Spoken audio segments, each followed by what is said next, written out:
sat still on a stone by the river's side, feeling as miserable as I ever felt in my life. Hitherto, it had not occurred to me to doubt the intentions of the solid people, nor to question the essential goodness of their country, even if it were a country which I could not long inhabit. It had indeed once crossed my mind that if these solid people were as benevolent as I had heard one or two of them claim to be, they might have done something to help the inhabitants of the town, something more than meeting them on the plain.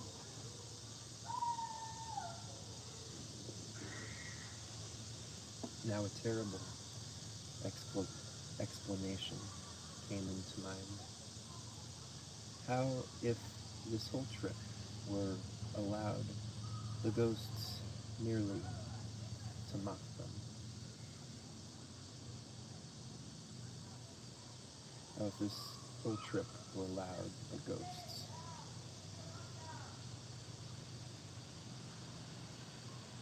merely to mock them? How if this whole trip were allowed by the ghosts merely to mock them? Horrible myths and doctrines stirred in my memory. I thought how the gods had punished Tantalus. I thought of the place in the book of Revelation where it says that the smoke of hell goes up forever in sight of the blessed spirits. I remembered how poor Cooper, dreaming that he was not, after all, doomed to perdition, at once knew the dream to be false and said, "These are the sharpest arrows in his quiver." And what the hard-bitten ghost had said about the rain was clearly true. Even a shower of dewdrops from a branch might tear me into pieces. I had not thought of this before, and how easily I might have ventured into the spray of the waterfall. I sense the sense of danger, which had been entirely absent since I left the bus, awoke with sharp urgency. I gazed around on the trees, the flowers, and the talking cataract. They had begun to look unbearably sinister.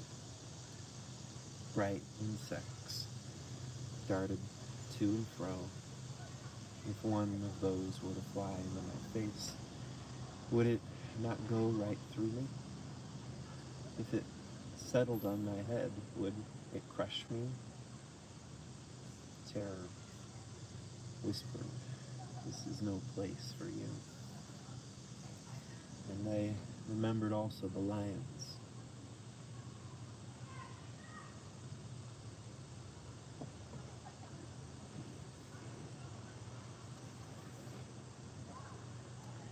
With no very clear path, no clear very plan, with no very clear plan in my mind, I rose and began walking away from the river in the direction where the trees grew closest together. I had not fully made up my mind to go back to the bus, but I wanted to avoid open places. If only I could find a trace of evidence that it was really possible for a ghost to stay. That the choice was not only a cruel comedy,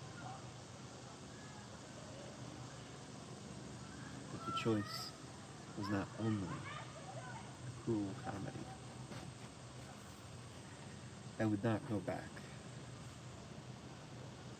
In the meantime, I went on gingerly and kept a sharp lookout. In about half an hour, I came to a small clearing with some bushes in the center. As I stopped, wondering if I dare cross it, I realized that I was not alone. A ghost hobbled across the clearing as quickly as it could on the uneasy soil, looking over its shoulder as if it were pursued. And I saw that it had been a woman, a well-dressed woman. I thought, but its shadows of finery looked ghastly in the morning light. It was making for the bushes. I could not really get in among them. The twigs and leaves were so hard, but it pressed as close up against them as it could. It seemed to believe it was hiding. A moment later, I heard the sound of feet, and one of the bright people came into sight. One always noticed that sound there, for we ghosts made no noise when we walked. "Go away," squealed the ghost. "Go away. Can't you see I want to be alone?" "But you need help," said the solid one. "If you have the least bit trace of decent feeling left," said the ghost, "you'll keep away. I don't want help. I want to be left alone. Do go away. You know I can't walk fast enough on those horrible spikes to get away from you. It's abominable of you to take advantage." "Oh, that," said the spirit. "That'll soon come right. But you're going in the wrong direction. It's back there, to the mountains, you need to go. You can lean on me all the way. I can't absolutely carry you, but you need have almost no weight on your feet, and it will hurt less with every step. I'm not afraid of being hurt. You know that. And what is the matter? Can't you understand anything? Do you really suppose I'm going out there among all those people like this? But why not? I've never come. I'd never come. I'd never have come at all if I'd known you were all going to be dressed like that. Friend, you see, I'm not dressed at all. I didn't mean that. Do go away. But can't you even tell me? If you can't understand, there'd be no good in trying to explain. How can I go out like this among a lot of people with real, solid bodies? It's far worse than going out with nothing on, with nothing on would have been on Earth. It's far worse than going out with nothing on would have been on Earth. Have everyone staring through me. Oh, I see. But we were all a bit ghostly when we first arrived, you know. That'll wear off. Just come out and try. But they'll see me. What does it matter if they do? I'd rather die. But you've died already. There's no good in trying to go back to that. The ghost made a sound, something between a sob and a snarl. I wish I'd never been born, it said. What are we born for? For infinite happiness, said the spirit. You can step out into it at any moment. But I tell you, they'll see me. An hour hence, and you will not care. A day hence, and you will laugh at it. Don't you remember on Earth, there were things too hot to touch with your finger, but you could drink them all right? Shame is like that. If you will accept it, if you will drink the cup to the bottom, you will find it very nourishing. But try to do anything else with it, and it scalds. You really mean, said the ghost, and then paused. My suspense was strained up to the height. I felt that my own destiny hung on a reply. I could have fallen at her feet and begged her to yield. Yes, said the spirit, come and try. Almost, I thought, the ghost had obeyed. Certainly it had moved, but suddenly it cried out, no, no, I can't. I tell you, I can't. For a moment, while you were talking, I almost thought, but when it comes to that point, you've no right to ask me to do a thing like that. It's disgusting. I should never forgive myself if I did. Never, never. And it's not fair.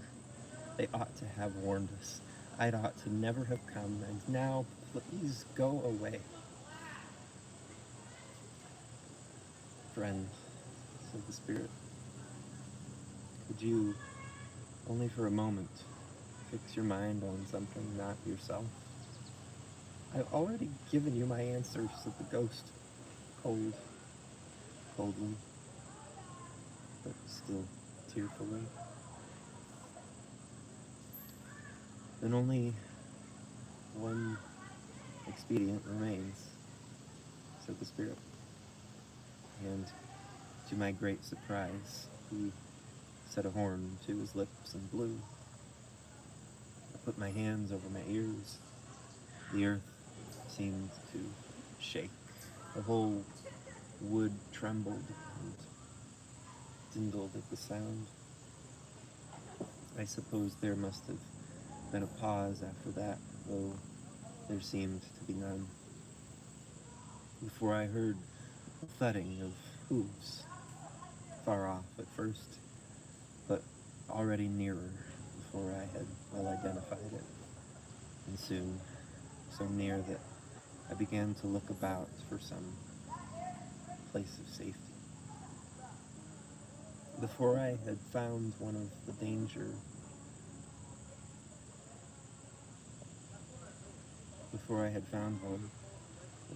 was all about us. A herd of unicorns came thundering through the glades, 27 hands high, the smallest of them, and white as swans, but for the gleam in eyes, but for the red gleam in eyes and nostrils, and the flashing indigo of their horns. I can still remember the squenching noise of the soft, wet turf under their hooves, the breaking of the undergrowth, the snorting and the whinings, how their hind legs went up and their horned heads down in mimic battle. Even then I wondered for what real battle it might be, the rehearsal. I heard the ghost scream, and I think it made a bolt away from the bushes, perhaps toward the spirit, but I don't know. For my own nerve failed, and I fled, not heeding for the moment the horrible going underfoot, and not once daring to pause. So I never saw the end of that interview.